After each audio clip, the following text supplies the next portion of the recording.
Ucapan selamat datang. Selamat datang dalam ibadah Minggu 25 sesudah Pentakosta. Kiranya ibadah yang kita lakukan saat ini berkenan di hadapan Tuhan. Pemberita firman pada saat ini disampaikan oleh Pendeta Albert Gosling, Ketua Majelis Jemaat GPIB Jemaat Epata Tenggarong.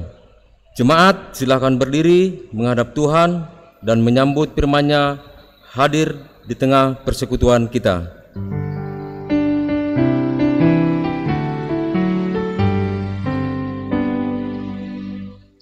Haleluya, puji Tuhan, puji Dia Maha Kuasa, Sang Pencipta alam raya dan segala isinya.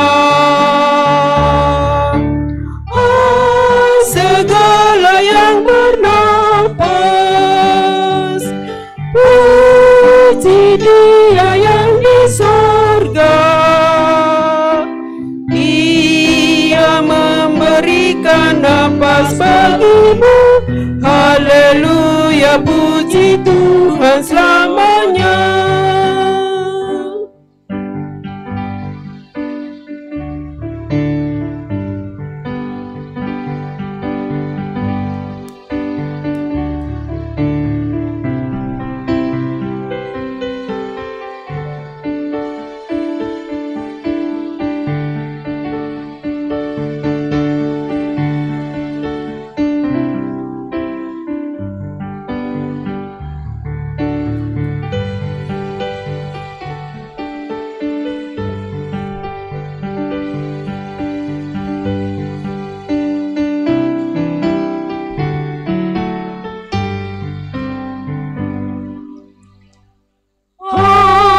Haleluya, puji Tuhan, puji Dia Maha Kuasa. Lagu indah hai nyanyikan bagi Dia Rajamu. Kasih dan kemurahan-Nya diberikan bagi kita. Bersyukurlah pada Dia Tuhanmu. Haleluya, puji Tuhan selamanya.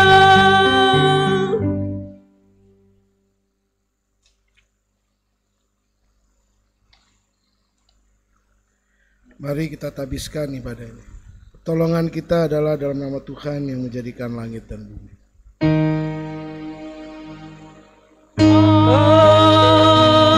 Amin.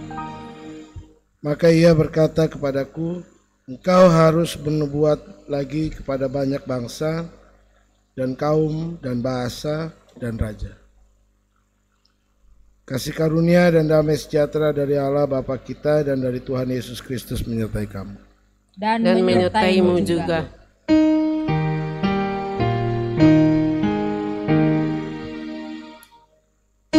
Abadi tak nampak yang Maha Esa, yang tak terhampiri terang tatanya, yang dalam putranya telah dikenal. Baginya lah hormat dan kuasa kekal. Ibarat cahaya berkarya tenang, wibawa rajawi kekal kau pegang. Teguh bagai gunung keadilanmu, dan awanmu syarat dengan kasihmu.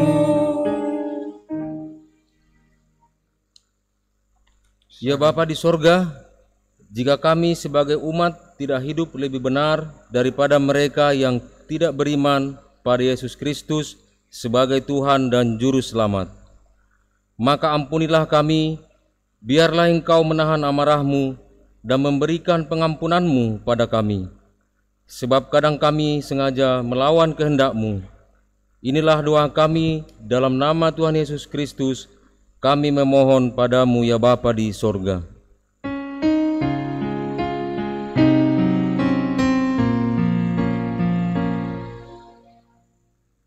Di muka Tuhan Yesus, betapa hina diriku, ku bawa dosa-dosaku di muka Tuhan Yesus. Di muka Tuhan Yesus, tersungkur karena dosaku, ku bangga kerinduanku di muka Tuhan Yesus.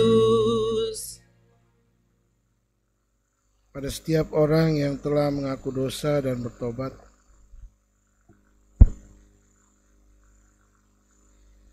disampaikan berita anugerah pengampunan seperti tertulis dalam kitab Yesaya pasal 1 ayat 18. Firman Tuhan katakan, marilah baiklah kita berperkara, firman Tuhan. Sekalipun dosamu merah seperti kirmisi akan menjadi putih seperti salju. Sekalipun berwarna merah seperti kain kesumba akan menjadi putih seperti bulu domba. Berdasarkan firman Tuhan inilah, maka sebagai pelayan Yesus Kristus kami memberitakan bahwa pengampunan dosa telah berlaku dalam nama Bapa dan Anak dan Roh Kudus.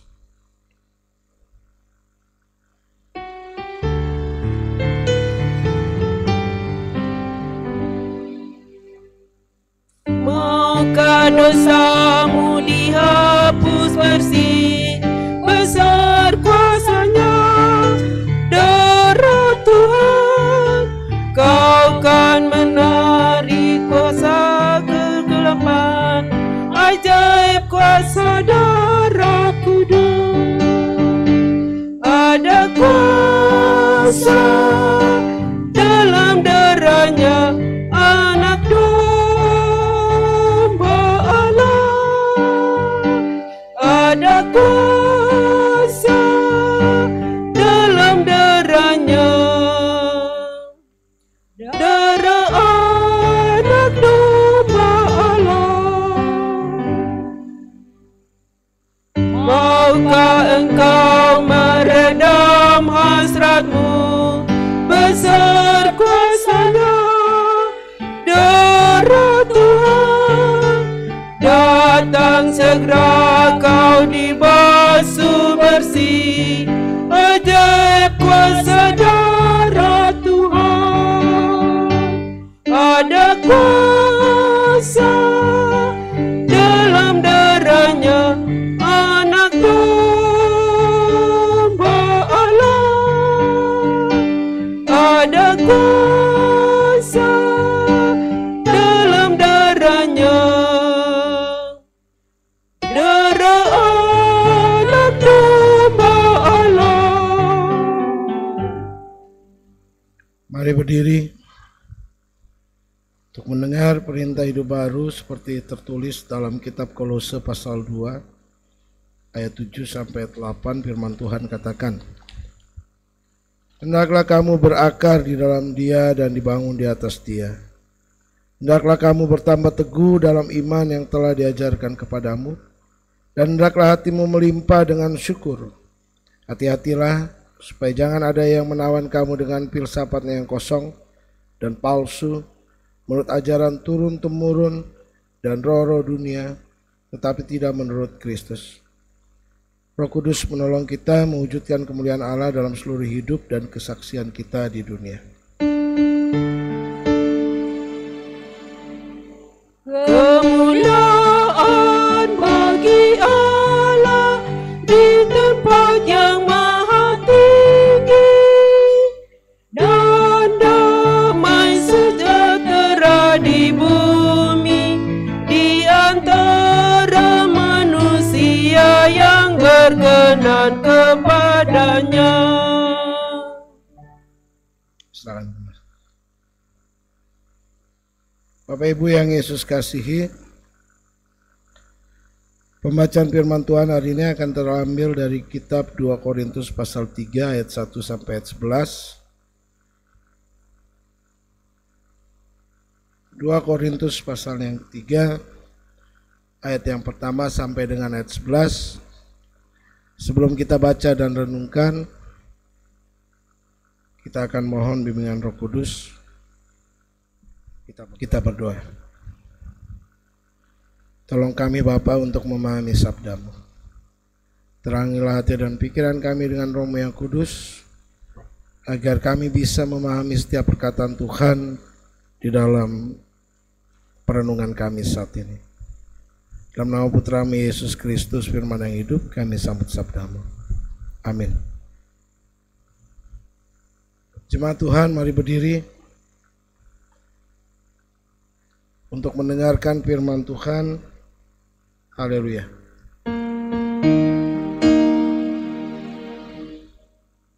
Haleluya, haleluya, haleluya, haleluya, haleluya, haleluya, haleluya, haleluya. Bacaan Alkitab hari ini dari 2 Korintus 3 ayat 1 hingga 11 yang menyatakan,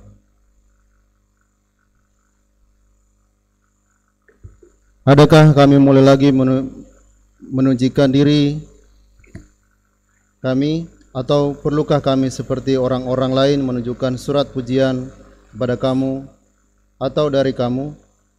Kamu adalah surat pujian kami yang tertulis dalam hati kami dan yang dikenal dan yang dapat dibaca oleh semua orang. Karena telah ternyata bahwa kamu adalah surat Kristus yang ditulis oleh pelayanan kami, ditulis bukan dengan tinta, tetapi dengan Roh dari Allah yang hidup, bukan pada loh-loh batu, melainkan pada loh-loh daging, yaitu di dalam hati manusia. Demikianlah besarnya keyakinan kami kepada Allah oleh Kristus. Dengan diri kami sendiri, kami tidak sanggup untuk memperhitungkan sesuatu seolah-olah pekerjaan kami sendiri. Tidak, kesanggupan kami adalah pekerjaan Allah. Ialah membuat kami juga sanggup menjadi pelayan, pelayan dari suatu perjanjian baru yang tidak terdiri dari hukum yang tertulis, tapi dari Roh, sebab hukum yang tertulis mematikan, tetapi Roh menghidupkan. Pelayanan yang memimpin kepada kematian terukir dengan huruf pada loh-loh batu. Namun demikian kemuliaan Allah menyertainya waktu ia diberikan. Sebab sekalipun pudar juga, cahaya muka Musa begitu cemerlang, sehingga mata orang-orang Israel tidak tahan menatapnya. Jika pelayanan itu datang dengan kemuliaan yang demikian, betapa lebih besarnya lagi kemuliaan yang menyertai pelayanan Roh. Sebab jika pelayanan yang dipimpin kepada penghukuman itu mulia, betapa lebih mulianya lagi pelayanan yang memimpin kepada pembenaran. Sebenarnya apa yang dahulu dianggap mulia, jika dibandingkan dengan kemuliaan yang mengatasi segala sesuatu ini, sama sekali tidak mempunyai arti. Sebab jika yang pudar itu disertai dengan kemuliaan, betapa lebihnya lagi yang tidak pudar itu disertai kemuliaan. Demikian pembacaan Alkitab. Hendaklah firman Tuhan diam dengan segala kekayaannya dalam hatimu, dan ucaplah syukur kepada Allah.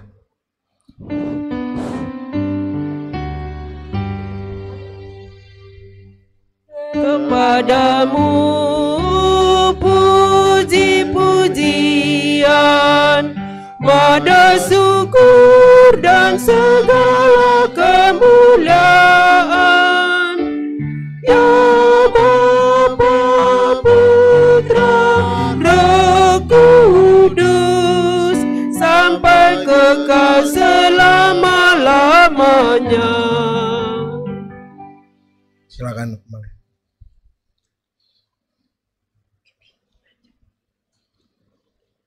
Saudara-saudara, saya mau sederhanakan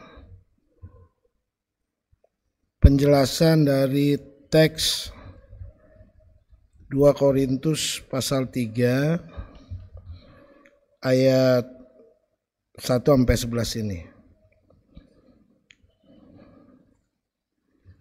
Kita pahami dulu ya, apa yang Paulus maksud dari ayat 2-3. Kamu adalah surat pujian kami yang ditulis dalam hati kami dan yang dikenal dan yang dapat dibaca oleh semua orang. Nah, karena telah ternyata bahwa kamu adalah surat Kristus yang ditulis oleh pelayanan kami, ditulis bukan dengan tinta tetapi dengan roh. Nah, apa yang Paulus mau katakan dari pernyataannya tersebut? Itu kan pertanyaannya. Apa sih yang Paulus mau bilang? Saya ajak Bapak Ibu lihat kitab Amsal. Amsal pasal 1 ayat 7. Amsal pasal 1 ayat 7 bilang bagaimana? Takut akan Tuhan adalah permulaan pengetahuan, tetapi orang bodoh menghina hikmat dan didikan. Nah, jadi masalah yang dialami oleh jemaat di Korintus adalah jemaat ini terbelakang, padahal mereka tinggal di daerah yang maju gitu. Jadi orang-orang yang terbelakang. Coba kalau kita rame-rame datang ke Big Mall lah, di sini Big Mall ya Samarinda ya. Kita ke mall rame-rame. Sampai di Big Mall, di tengah-tengahnya tuh kan ada ruangan ya. Ada ruangan untuk pameran, untuk apa. Nah, ini lagi kosong gitu. Terus kita satu gereja duduk di situ, buka tikar, buka makanan, makan di situ. Kira-kira orang bilang kita apa kira-kira? Dasar orang kampungan, ya enggak? Orang kampungan. Kira-kira seperti itulah, penjelasannya begitu. Jadi ada orang-orang yang tinggalnya di kampung, tapi kelakuannya tidak kampungan. Ada orang-orang yang tinggal di kota, tapi kelakuannya kampungan. Itu gambaran sederhananya ya, supaya kita paham gitu.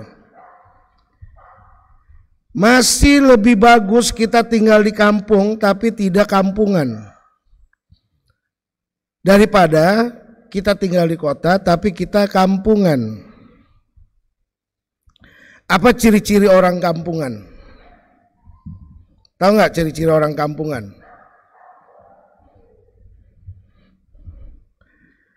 Ciri-ciri orang kampungan, ini bukan orang tinggal di kampung ya. Ciri-ciri orang kampungan apa? Yang pertama, want to know aja, mau tahu terus. Apa-apa dia mau tahu, apa-apa dia mau tahu, nggak ada kaitan sama dia pengen tahu. Usil. Iri hati.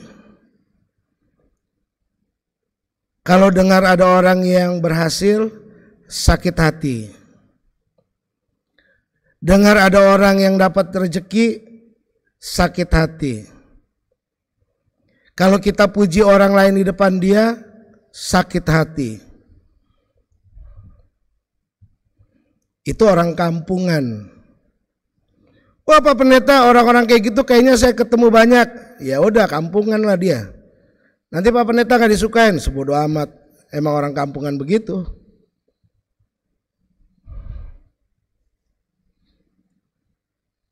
Kalau ada orang yang dapat berkat, sakit hati.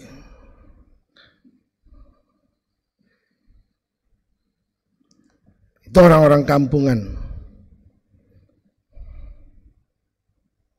Orang-orang yang merasa paling hebat. Padahal di mata orang banyak paling bodoh. Nah, itu orang kampungan. Jadi dia nggak sadar-sadar diri. Itu yang terjadi sama orang-orang di Korintus. Persekutuannya dipengaruhi sama orang-orang yang berpikirnya itu terbelakang. Orang-orang yang apa-apa dari dulu udah begini, anti perubahan. Jadi melestarikan cagar budaya terus di dalam cara berpikirnya. Kalau bangunan boleh-boleh ya kan. Tapi kalau kebiasaan melestarikan cagar budaya, itu namanya orang tidak maju itu. Susah itu. Itu yang terjadi sama orang Korintus. Emang begitu.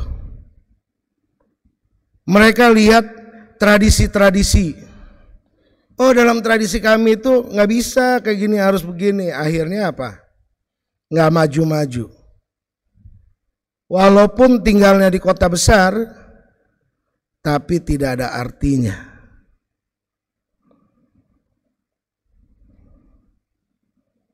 Coba kalau saudara bayangin ya. Dia kuliah sampai ke Amerika, sampai ke Belanda, sampai ke kemana-mana, sampai ke sini tetap usil aja, kira-kira berhasil gak tuh pendidikannya tuh? Kasian gitu ya. Belajar jauh-jauh sampai sekolah tinggi-tinggi, otaknya cuman bicaranya masa lalu terus, itu kasian ya. Kasihan itu, nggak maju-maju namanya. Dan kayak begitu di gereja banyak juga ternyata. Saya pikir tadinya di masa Korintus saja. Kadang-kadang sampai ke masa-masa sekarang banyak juga. Sekali hal-hal yang tidak masuk akal dimasuk akalkan. Sekali-sekali yang masuk akal dibikin tidak masuk akal. Jadi mengerikan. Pertanyaan kedua, apa yang membuat orang menjadi kampungan kayak tadi itu? Jawabannya adalah karena orang tidak beriman. Bagaimana mungkin dia tidak beriman, Pak Pendeta, padahal dia itu rajin ke gereja. Rajin ke gereja tidak mewakili, tidak kemudian mengindikasikan, tidak menjawab bahwa dia beriman. Belum tentu. Dia jadi pelayan, Pak Pendeta. Iya, tapi kalau jadi pelayannya tidak memuliakan nama Tuhan, apa artinya?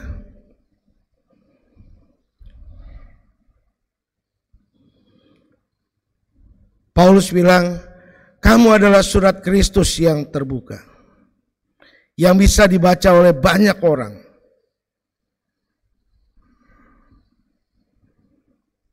Firman itu membuat orang berpikir maju. Orang yang beriman kepada Kristus, kalau dia betul-betul beriman, pasti cara berpikirnya maju. Orang bilang gini, iman itu tidak masuk di akal, Pak Pendeta. Itu orang bodoh yang ngomong. Karena akalnya sempit. Iman itu masuk akal. Yang bilang beriman itu nggak masuk akal, siapa? Emang Allah berbicara kepada batu? Allah itu bicara untuk manusia hidup yang sejak awal dia udah kasih otak, jadi bisa berpikir. Allah gak berbicara sama orang-orang yang udah mati. Allah gak berbicara sama robot. Allah berbicara kepada manusia. Kalau dia gak berpikir, ya dia kemudian tidak akan pernah beriman. Paham ya? Orang yang tidak mau berpikir, mereka tidak akan pernah beriman. Karena beriman itu butuh kemauan untuk kerja keras dan kemauan untuk berpikir keras. Ya, orang yang pemalas-pemalas berpikir pasti mereka nggak beriman. Sebutin aja kalau saya bohong. Udah pasti itu, dijamin itu.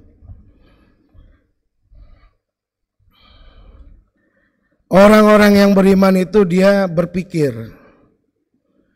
kalau saya begini, apakah nama Tuhan akan dimuliakan apa enggak? Dia berpikir. Kalau saya mencuri, orang di luar akan melihat saya seperti apa? Saya mempermalukan Tuhan apa enggak? Kan gitu kan? Datang ke pasar, bang beli cabai 5.000, diambil sama tukang cabai 5.000 segini misalkan. Tambahin dikit lah bang, tapi tambahinnya pakai 2 tangan. Jadi cabainya 5.000 harusnya pakai kertas, jadi pakai kantong plastik besar. Saya mau nanya, itu orang beriman apa enggak? Ayo. Pak Pendeta jangan nyindir-nyindir kayak gitu. Bukan, ini dalam kaitan bicara soal beriman.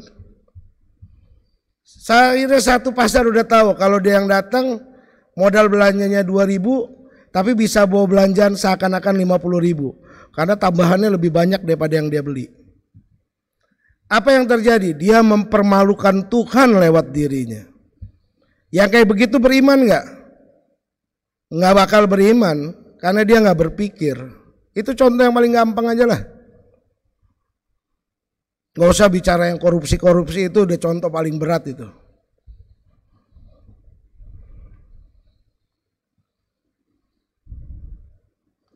Memutarbalikkan jalan cerita dari yang benar jadi nggak benar, pasti nggak beriman. Orang-orang beriman nggak ada yang kayak begitu.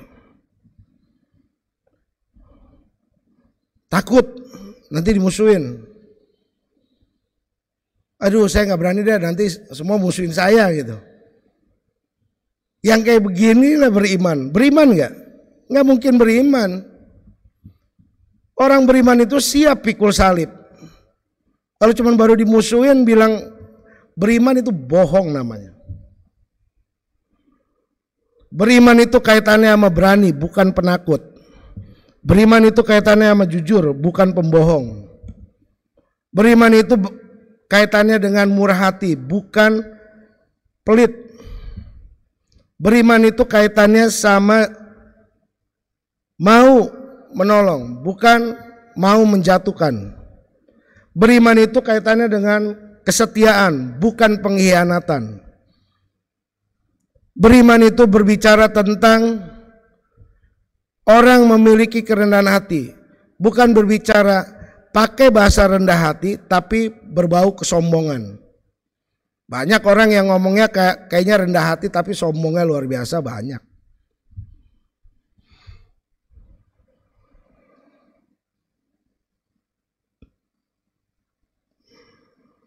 Ini yang dihadapi Paulus. Ini yang dihadapi Paulus.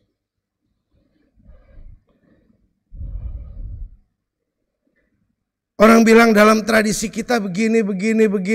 Paulus bilang itu tradisi lu. Tuhan udah datang, arahkan kita untuk seperti ini, lakukan ini. Akhirnya gara-gara kebiasaan-kebiasaan yang dibudidayakan, nggak maju-maju.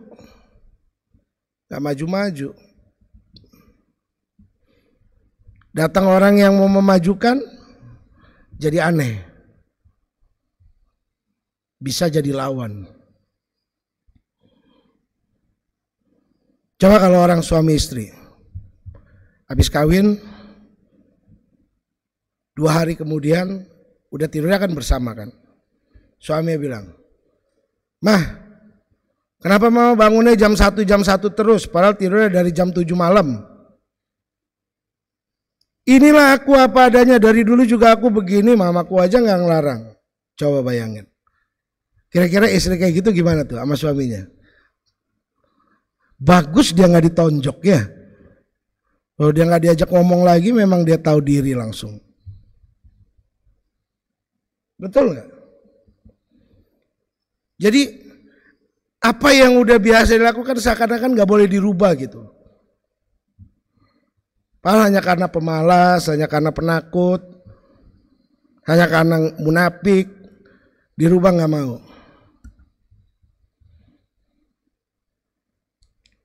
Orang-orang seperti ini bisa dijamin adalah orang-orang yang tidak takut Tuhan. Makanya disebut tidak beriman. Tidak beriman. Orang-orang yang takut Tuhan itu, ketika dia mendengar firman Tuhan, dia mengalami perubahan hidup. Itu yang dibilang bertobat. Berubah dari yang tadinya suka ngejatuhin orang, mengkhianati, merendahkan, meremehkan orang, jadi bisa menghargai orang. Yang tadinya pembohong jadi jujur. Yang tadinya licik jadi tulus. Tahu licik itu apa? Suka cuci tangan dia.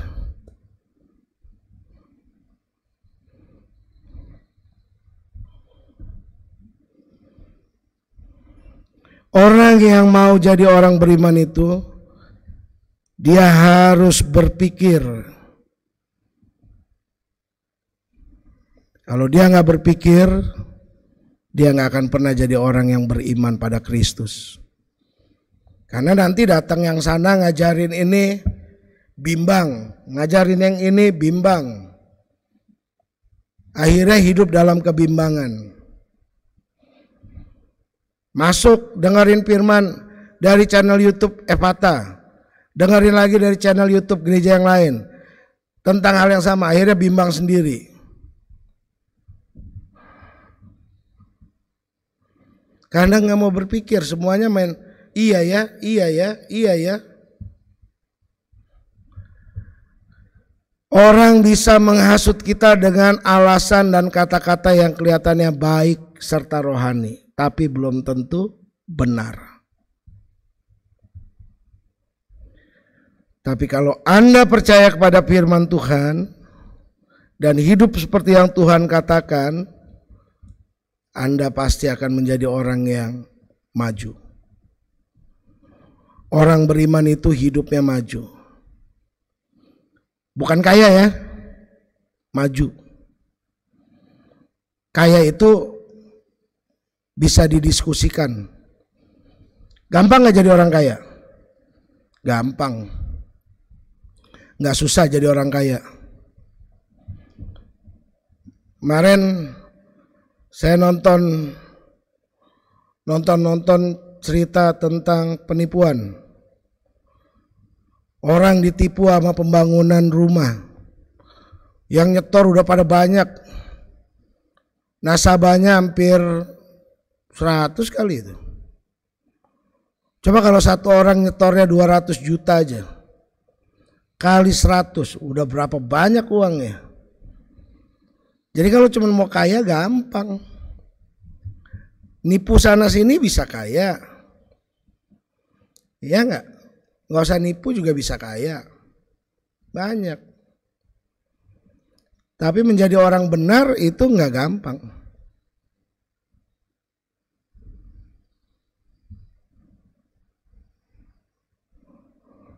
Saudara, Orang yang tidak mau berpikir, maka dia pasti hidupnya dalam keterbelakangan. Sekalipun dia punya gelar sampai 18, ya enggak? Enggak ngaruh itu.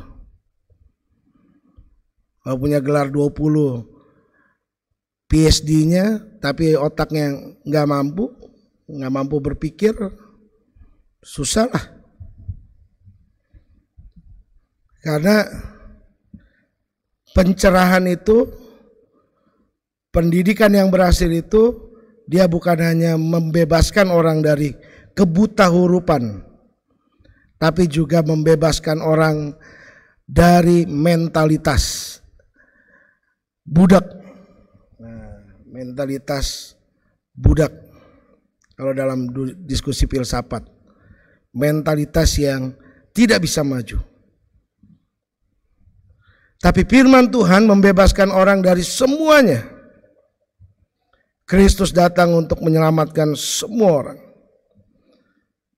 Bukan hanya jiwanya, tapi IQ-nya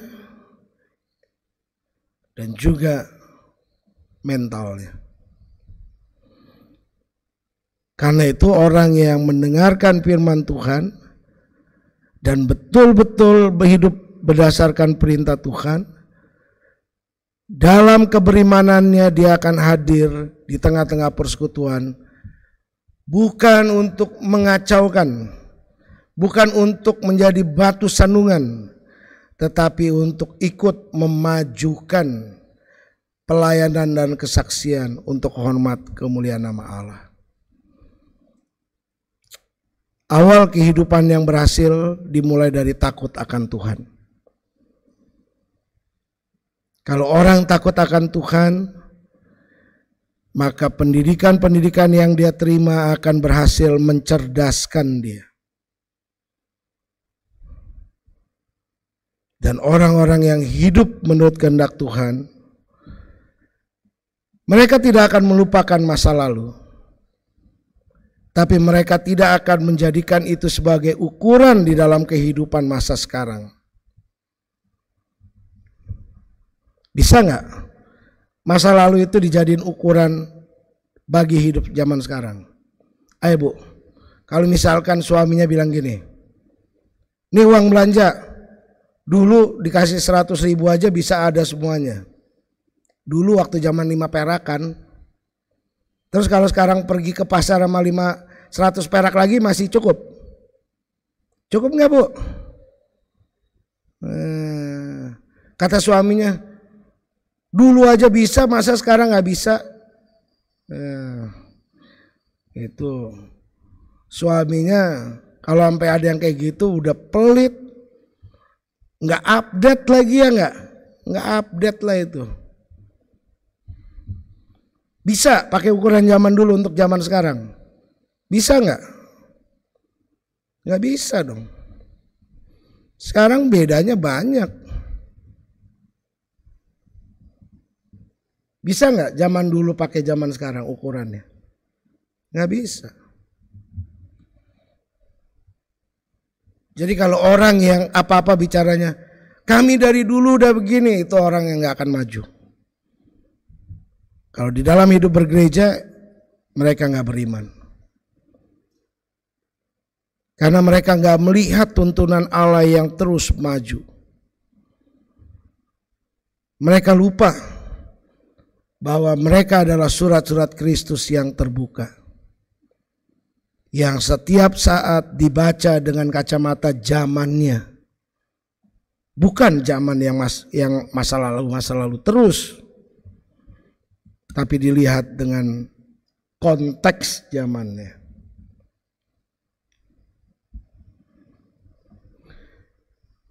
Mari kita mempersiapkan diri kita untuk melihat perjalanan hidup yang terus dituntun Yesus dalam setiap kemajuan zaman, supaya kita menjadi anak-anak Tuhan yang tidak ketinggalan zaman, yang berpikir kritis. Kritis dengan so tahu itu beda jauh. Kritis itu ada nilai kemampuan intelektual dan mempunyai backup pengetahuan, itu kritis. Kalau so tahu itu belum tentu punya pengetahuan. Itu hanya butuh keberanian. Keberanian untuk tidak tahu malu, itu yang namanya so tahu. Tapi kalau kritis, dia butuh backup pengetahuan dan wawasannya harus banyak. Sehingga beda orang kritis dengan orang so tahu ya, beda. Kalau orang kritis, dia punya pengetahuan dan dia punya wawasan luas. Kalau orang so tahu, dia nggak punya pengetahuan dan dia nggak punya wawasan. Yang dia punya hanya keberanian tidak tahu malu, itu doang. Dan kalau orang-orang itu terus terpelihara dalam hidup ini, maka perjalanan persekutuan tidak akan pernah maju. Firman Tuhan hari ini mengajak kita untuk melihat bahwa Yesus terus menuntun kita melewati setiap masa. Dan dia tidak membiarkan kita berada jauh daripada kemajuan. Itu sebabnya Paulus katakan, kita ini adalah surat Kristus yang terbuka, yang dibaca. Kalau kita nggak update terus, kita nggak bisa dibaca. Coba tanya sama Pak Frans tuh, bisa nggak sistem DOS dibaca sama sistem yang sekarang? Bisa nggak? Setengah mati lah. DOS tuh dulu, kalau dulu DOS pakai rumus Z, F, Enter jadi ini gitu kan? Nggak bisa. Supaya bisa dibaca dia harus update, dikenal dengan konteks zamannya. Kalau nggak dikenal sama konteks zamannya susah lah. Biarlah segala kemuliaan hanya bagi Tuhan. Tuhan Yesus memberkati kita sekalian. Amin.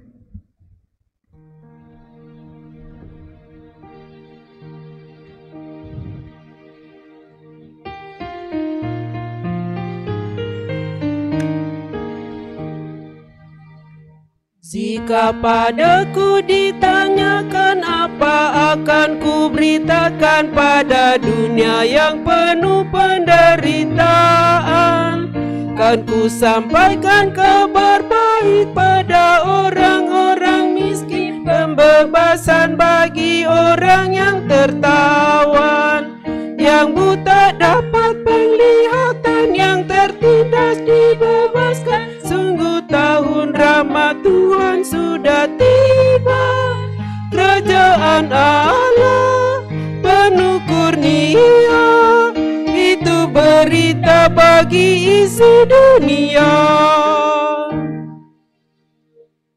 Jika padaku ditanyakan apa akan ku sampaikan pada dunia yang penuh dengan cobaan, aku bersaksi dengan kata tapi juga dengan karya menyampaikan kasih Allah yang sejati. Telah tersedia bagi kita pengampunan dan anugerah, keselamatan dalam Kristus puteranya. Kerajaan Allah penuh kurnia, itu berita bagi isi dunia. Mari berdiri bersama semua orang percaya di segala waktu tempat. Mari kita mengikrarkan pengakuan iman rasuli dengan hati dan mulut masing-masing. Kita berkata, aku percaya pada Allah, Bapa yang Maha Kuasa, langit dan bumi, dan pada Yesus Kristus, Anak yang tunggal Tuhan kita, yang dikandung daripada Roh Kudus, lahir dari anak darah Maria, yang menderita di bawah pemerintahan Pontius Pilatus, disalibkan, mati dan dikuburkan, turun dalam kerajaan maut. Pada hari yang ketiga, bangkit pula di antara orang mati, naik ke sorga, duduk di sebelah kanan Allah, Bapa yang Maha Kuasa, dan akan datang dari sana untuk menghakimi orang yang hidup dan yang mati. Aku percaya pada Roh Kudus, Gereja yang kudus dan am, persekutuan orang kudus, pengampunan dosa, kebangkitan daging, dan hidup yang kekal. Amin. Silakan kembali. Mari kita Naikkan syafaat kita berdoa.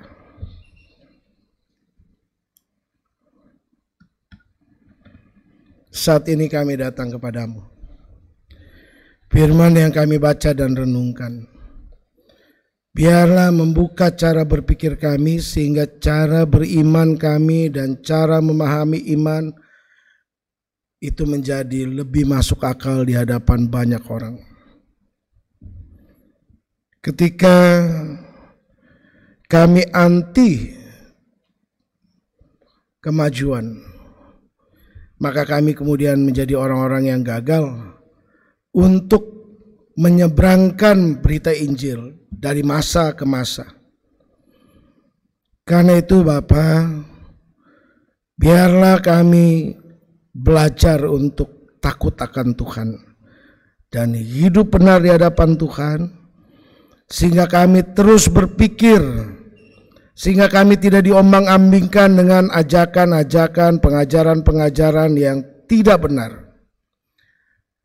Kami justru berpikir untuk menjadi anak-anak Tuhan yang memuliakan nama Allah. Ajak kami berpikir dengan benar agar ketika iblis datang merayu kami di saat kami penuh dengan desakan kebutuhan makan, minum, ekonomi hari-hari, kami tidak mematuhi perintahnya. Kami tetap setia melakukan apa yang Tuhan suruh. Kami tetap setia hidup benar di hadapan Allah. Karena itu Bapa, kami berterima kasih untuk firman yang boleh kami renungkan hari ini. Kami berdoa, biarlah di masa-masa pandemi ini, kami menjaga diri kami agar kami menjadi orang-orang yang benar di mata Allah dan benar juga di hadapan mata banyak orang. Bahwa kami harus tetap menjaga jarak, kami tetap harus menggunakan masker, mencuci tangan, menghindari kerumunan, agar dapat memutus mata rantai COVID-19. Saudara-saudara kami yang berada di dalam ruang-ruang karantina rumah sakit karena terpapar COVID-19, Tuhan mau tolong jaga dan sertai. Kami berdoa juga untuk saudara kami yang bergumul dengan sakit penyakit, Tuhan mau sembuhkan. Mereka yang mengalami duka cita karena di masa-masa ini orang tua, kakak, adik mereka dimuliakan Allah. Secara khusus kami berdoa untuk keluarga besar dari Bu Ginting yang ada di Medan. Tuhan juga mau hibur, kuatkan, dan Tuhan mau sertai selalu. Kami berdoa Bapa untuk seluruh umat-Mu yang di masa pandemi ini juga bergumul. Biarlah Tuhan tolong mereka. Berkati gereja-Mu. Pemberitaan firman minggu ini biarlah Tuhan berkati dari kota sampai ke pelosok-pelosok Pospelkes, di dusun-dusun. Agar firman-Mu boleh mencerdaskan, sehingga setiap orang di dalam kecerdasannya mereka semakin takut akan Tuhan dan hidup benar di hadapan Allah. Berkati Majelis Sinode, GPB, BP Mupel, Kaltim 2, Majelis Jemaat, dan pelaksana harian Majelis Jemaat GPB Fata Tenggarong, dengan seluruh jajaran di dalam wilayah pelayanannya, bajem dan pos-posnya. Tuhan mau memberkati, dan Tuhan Yesus mau menolong agar setiap hal bisa kami lakukan untuk memuliakan Allah, sekalipun situasi kami saat ini berada di tengah-tengah masa pandemi. Ajar kami untuk tetap bersabar, karena bahaya virus COVID-19 masih sungguh mengancam. Masih banyak yang menjadi korban, dan karena itu biarlah kami bisa ikut membantu pemerintah memutus mata rantai penyebaran COVID-19 ini. Saudara kami yang berulang tahun, Tuhan berkati semuanya. Agar dengan penambahan usia ini, sukacita dan hikmat daripada Tuhan semakin bertambah-tambah dalam hidup mereka. Terima kasih Bapak. Berkati Bapak Presiden dan seluruh jajaran. Berkati Panwaslu dalam menangani pesta demokrasi pilkada daerah-daerah. Tuhan tolong.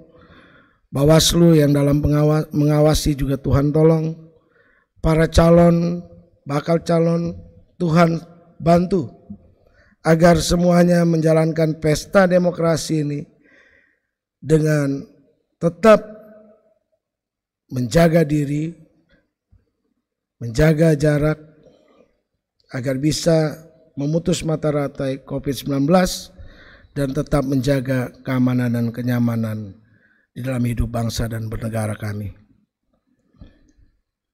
Bapa, inilah seluruh rangkaian syafaat kami, yang kami naikkan hanya di dalam nama Putra-Mu Yesus Kristus Tuhan yang telah mengajar kami berdoa bersama. Dikuduskan nama-Mu, datanglah kerajaan-Mu, jadilah kehendak-Mu di bumi seperti surga. Berilah pada hari ini kami makanan kami secukupnya, dan ampuni kami akan kesalahan kami, seperti kami sudah mengampuni orang bersalah.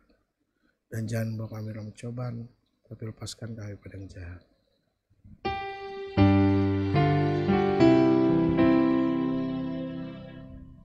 Karena Engkaulah yang empunya kerajaan dan kuasa dan kemuliaan sampai selama-lamanya.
Jemaat, marilah kita mengucap syukur kepada Tuhan dengan memberi persembahan kepadanya.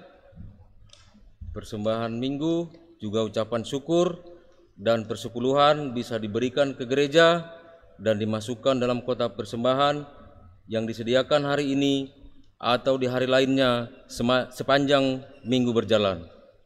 Atau boleh juga ditransfer ke rekening GPIB Jemaat Epata Tenggarong yang tertera di layar televisi Anda.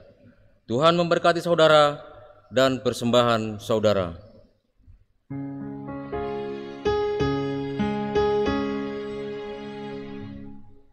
Di sini aku bawa Tuhan, persembahan hidupku semoga berkenan.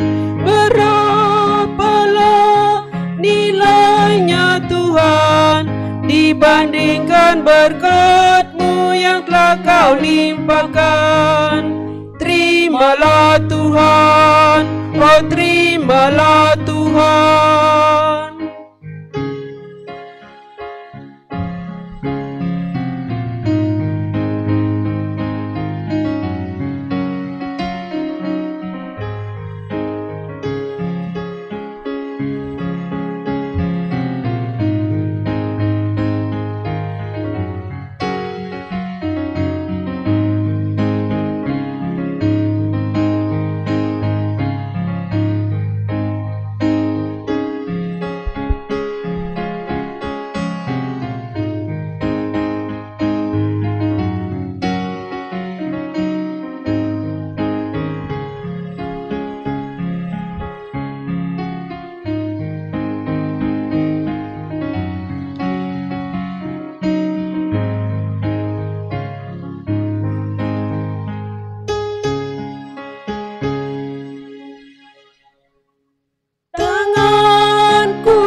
Persembahan yang Tuhan berkenan. Terimalah Tuhan, oh terimalah Tuhan. Jemaat, mari berdiri untuk doa persembahan. Ya Tuhan Yesus, kami bersyukur kepadamu karena kasih dan pengorbanan-Mu mendorong kami untuk memberi persembahan sukarela ini. Kami sadar bahwa persembahan kami ini tidak sebanding dengan kurban tubuh dan darah-Mu yang Engkau persembahkan bagi kami dan dunia ini. Terima serta kuduskanlah ya Tuhan, agar berguna untuk pelayanan kasih dan keadilan demi kemuliaan-Mu. Amin. Jemaat tidak langsung duduk kembali. Ringkasan warta jemaat. Hari Minggu 25 sesudah Pentakosta 22 November 2020. Bidang teologi. Ibadah hari Minggu. Ibadah hari Minggu akan ditayangkan melalui channel YouTube GPIB Epata Tenggarong dimulai pukul 09.00 WITA. Seluruh warga jemaat dapat mengikuti ibadah minggu tersebut di rumah masing-masing. Jadwal petugas siaran ibadah minggu tanggal 29 November 2020 sebagai berikut. Pelayan firman Pendeta Priscilia Bukit, P1 Penatua Yusuf Patiung, P2 Diaken Susan Denaten, Prokantor Ibu Kartini Manalu dan Ibu Leni Tarigan, Organis Saudara Elisir Nainggolan. Bidang Inforkom dan Litbang. Berita duka telah dimuliakan oleh Bapa di sorga, Ibunda dari Ibu Juliati Ginting pada hari Jumat 6 November 2020 pukul 14.00 WIB di Bandar Meriah, Kaban Jahe, dan akan dimakamkan pada hari Minggu 8 November 2020. Majelis Jemaat dan Jemaat GPIB Epata Tenggarong menyampaikan turut berduka cita. Semoga seluruh keluarga yang ditinggalkan diberikan kekuatan, ketabahan, dan penghiburan dalam iman. Pengurukan tanah di Loaulung. diberitahukan bahwa di Bajem Hosana Luaulung sedang ada pengerjaan pengurukan lahan gereja, dan sejumlah orang sudah ikut ambil bagian dalam pekerjaan di rumah Tuhan tersebut. Bagi Bapak Ibu, saudara-saudari yang ingin ambil bagian dalam pekerjaan rumah Tuhan ini, silahkan menghubungi Penatua Yudiarta. Daftar yang ikut ambil bagian dapat dilihat di Warta Jemaat dan diucapkan terima kasih atas dukungan yang telah diberikan oleh Bapak Ibu, saudara-saudari. Ucapan selamat ulang tahun. Majelis Jemaat mengucapkan selamat ulang tahun bagi warga jemaat yang berulang tahun dari tanggal 22 sampai dengan 28 November 2020. Kiranya Kristus memberkati saudara, sukacita saudara. Demikianlah ringkasan Warta Jemaat di minggu berjalan ini.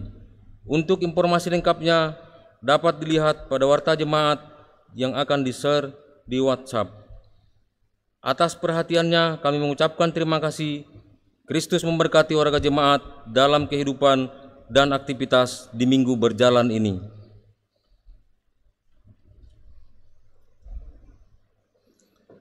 Bapak Ibu yang Yesus kasihi, kita akan akhiri ibadah kita pada pagi ini. Saya ingin saudara ingat ini baik-baik. Kalau saudara lihat di gudang ada tumpukan barang yang tidak terpakai, itu karena barang-barang itu tidak cocok lagi dengan zamannya. Jadi, kalau orang tidak mau maju berpikirnya, mereka tidak akan dipakai Tuhan untuk menjadi saksinya di zaman ini. Mereka akan sama seperti rongsokan-rongsokan yang Tuhan buang di dalam gudang-gudang itu tadi. Jadi, kalau orang mau maju, dia harus mulai dengan takut akan Tuhan, dan dia mau hidup melakukan apa yang Tuhan mau dengan sesuai zaman di mana dia ada. Dia harus memaknai zaman ini. Mari kita berdiri, kita kembali dalam hidup ini untuk menjadi saksinya.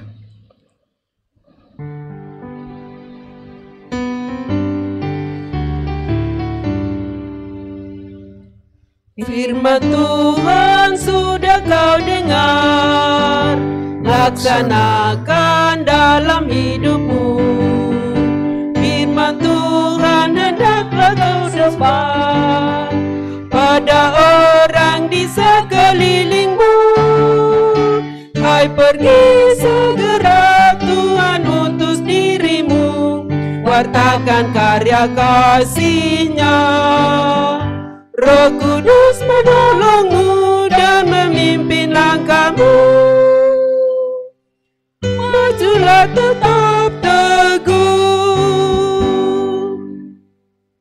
Firman Tuhan jadi pandumu. Janganlah andalkan egomu. Sangkal diri sebagai hambanya. Jadi saksi setia dan teguh. Hai, pergi segera, Tuhan utus dirimu, wartakan karya kasih-Nya. Roh Kudus menolongmu dan memimpin langkahmu. Majulah tetap teguh. Arahkan hati dan pikiranmu pada Tuhan, serta terimalah berkat-Nya. Tuhan memberkati engkau dan melindungi engkau. Tuhan menyinari engkau dengan wajah-Nya dan memberi engkau kasih karunia. Tuhan menghadapkan wajah-Nya kepadamu dan memberi engkau damai sejahtera.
Selamat hari Minggu, Tuhan Yesus memberkati.